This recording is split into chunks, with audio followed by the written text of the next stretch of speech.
rather more personal setting, if I may, and let's bring the conversation to Nigeria. I've looked across the Nigerian press, I've listened to people from the National Assembly, and I've also looked at some records coming out of the courts in your country and in America as well, and there are serious allegations concerning you and your family and corruption and kickbacks. Now, are you prepared to face those charges and to give a full accounting? Very, very much so.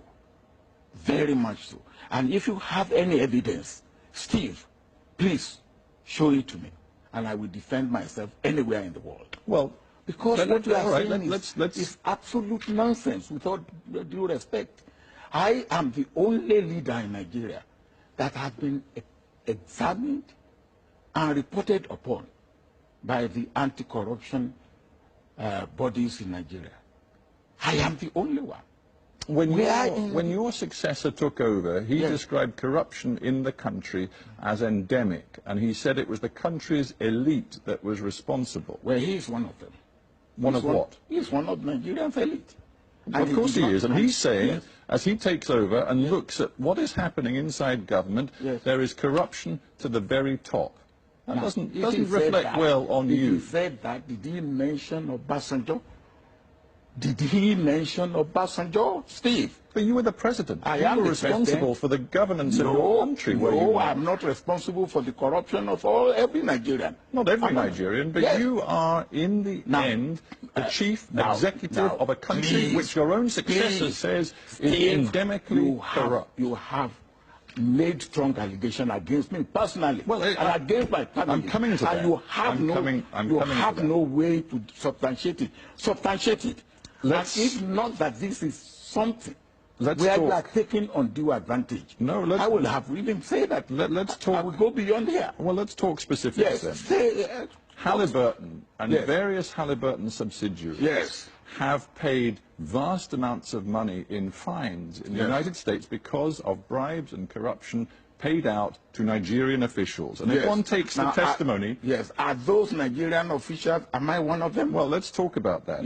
Am I one of them? Albert Jack Stanley confessed last year in the United States to bribing, and this is according to a U.S. court document, quote, 3 successive holders of a top-level office in the executive branch of the Nigerian government. He negotiated with these office holders representatives regarding the amount of bribes that would be paid. Now, if one cross-checks that, I'm coming to that, if one cross-checks that with the testimony before a French prosecutor, Jeffrey Tesla, another Halliburton agent involved, I'm sure you know these names, he named you as one of 3 successive Nigerian heads of state who'd been involved in negotiations with the Halliburton subsidiaries, which were later in a U.S. court found to have been guilty of bribes and corruption on a massive scale. Tesla will never say that. Tesla, it's in the French record. Let Tesla bring out because by the time when you say somebody is guilty of corruption, there must be the giver, there must be the taker, and there must be the evidence. Did you have communication with Jeffrey Tesla? No. Never? No.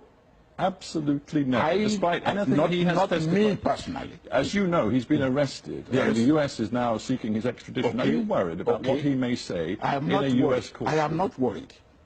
He will bring evidence. I'm not worried. I am not worried. I am very, very sure of my position and my stand. All right?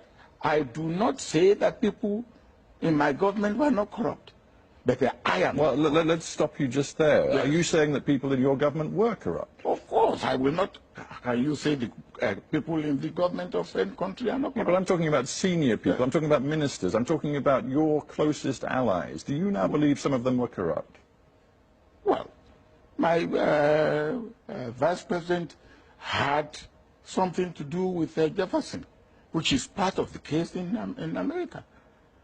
I don't know whether corruption has been proved or not, but he had a question to answer. Is it not a terrible failing? We'll leave aside, perhaps for the courts to decide whether you personally can be held to account for any of this, but do you accept it was a terrible failing for you as president to see inside your government, at the very top of your government, according to your own successor, that there was rampant corruption?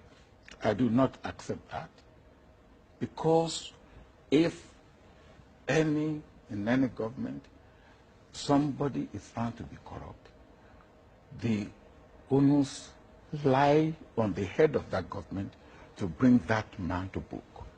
When I was the head of government, there's no case of corruption against any minister, any high government official. But that just shows the system doesn't work. No, I don't agree with you. But you've admitted to me that corruption was prevalent in your country when you were president, and yet not one senior official inside your federal government has been convicted of serious corruption. I do not agree with you. You don't have your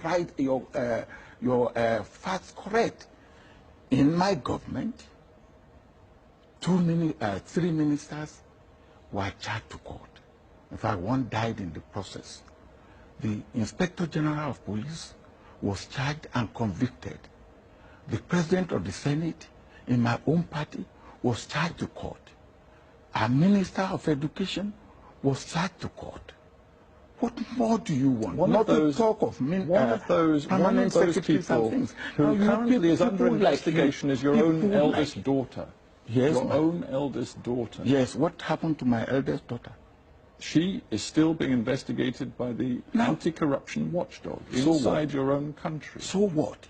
Has he Would you accept responsibility for her? No, why should I? He's old enough. He's a girl of 42 years old. Will you accept responsibility for your son at the age of 21 for whatever he does? Now, don't ask me that type of question. I found it very insulting, with all due respect. Now, you won't ask that type of question to a European leader? I think you'd find if a European leader, whose daughter was in a European Senate, was accused of serious fraud charges, that would not reflect. That's an allegation. And anything can be alleged. You can be alleged to be a liar. And when it's investigated, if you are not a liar, that is the allegation goes. That's an allegation.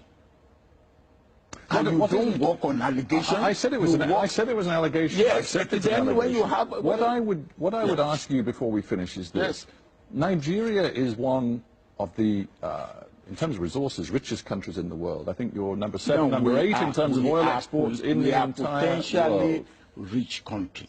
We are not. Well, your oil reserves are proven and they are vast, and yet, according to UN figures, something like 1/3 of your population lives in extreme poverty, and that was the case when you left office. Can you explain why that was the case? Now, we have oil, but compared with the population of Nigeria, of over 150 million, and the oil that we are getting, compared with any other country, what is the population of Saudi Arabia? We are producing today less than 1.8 million barrels of oil a day. Saudi Arabia is producing 9 million barrels. Now you cannot compare. So, or UAE or Kuwait. So when you make this comparison, make it in the right context. But would you accept that Nigeria has not utilized the opportunities and resources that it has? I don't agree with you. Nigeria has used the opportunities and resources that it had to the best of its